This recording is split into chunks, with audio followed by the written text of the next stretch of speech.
Hello, everybody. This is Jeremiah with Man with a Mug. I am really glad you're here. About halfway through this coffee mug now. It's my Bucky's mug. Explained the origin of it in the last episode. Basically, camping trip. My state doesn't have a Bucky's. A friend of mine's state does, and he was getting married. Traveled down there, and I stopped at the Bucky's. And I was like, I gotta get a mug. Anyway, and then I camped overnight between the wedding night and the night after, because I didn't feel like either paying for a hotel or driving back the same day because it would have been a long drive. Aesop's Fables, baby. Let's get into it.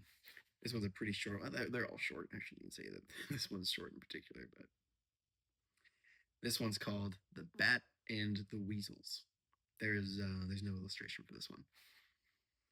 A bat who fell upon the ground and was caught by a weasel pleaded to be spared his life.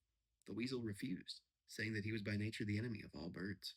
The bat assured him that he was not a bird, but a mouse, and thus was set free. Shortly afterwards, the bat again fell to the ground and was caught by another weasel, whom he likewise entreated not to eat him. The weasel said he had a special hostility to mice. The bat assured him that he was not a mouse, but a bat, and thus, a second time, escaped. And the moral of the story at the end of all this is it is wise to turn circumstances to good account. Or to, a good outcome. Interesting. It's kind of the way the Lord makes everything work for the good of those who believe in him. That's not word by word how the verse goes, but that's just what was in my mind. I can even confirm what that was later, but it is wise to turn circumstances to good account. I wonder, what is a bat? Like, it's not necessarily a bird, he's right, but he's also not a mouse. So I wonder, in both instances, is he lying both times, technically? He's not lying, but he also kind of is. Because he would know what he is. So it is wise to turn circumstances to good account. Thinking about it from a more modern perspective, I guess. Is it good to turn circumstances to good account if you have to lie about them? Or is it strictly only when you tell the truth that it's good to turn circumstances to good account? Because is the end all be all your own good in a circumstance, or is it the virtue being upheld that you're telling the truth? The virtue of honesty. That's something I'm wrestling with in my off screen here. I'm working very, very slowly through Immanuel Kant's grounding of the metaphysics of morals. And one of the addendums to the book is, I forget what it's called. The book's upstairs, but it has to do with lying and like, is it ever right? And I think Kant argues no, like you should tell the truth at all times. And so I haven't gotten to that part yet, but slowly, slowly working through that.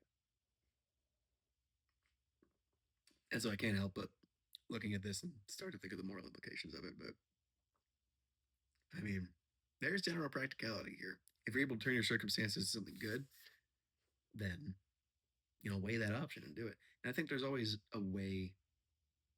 Let's get more broad, I guess. We kind of spent some time on the specifics there of lying versus truth. I still think it's good to tell the truth. I think you should, as a rule.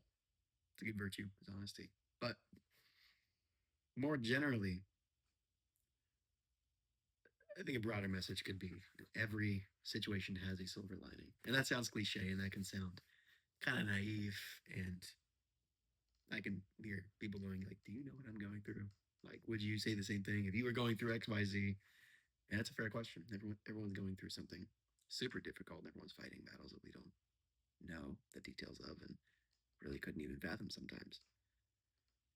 On the same vein, though, every situation has a good outcome. And I think to just despair and to not even consider the positive in a situation is a sin in and of itself. Sin, I don't mean like an actual like sin, but like it's like a broad hypothetical. It's like a metaphor, I guess. It's a sin to neglect the positive in favor of only the negative.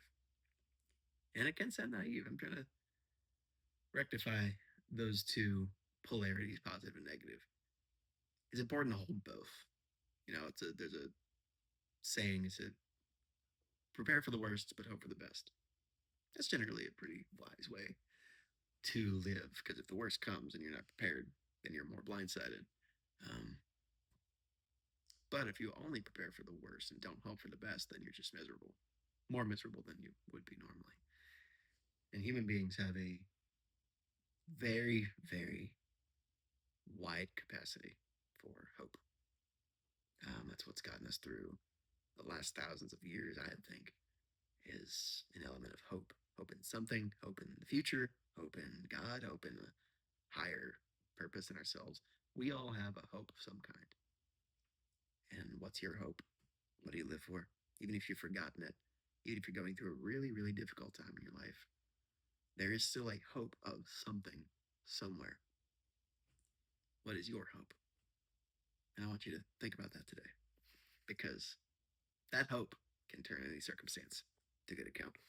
Short episode today. Thank you guys for listening.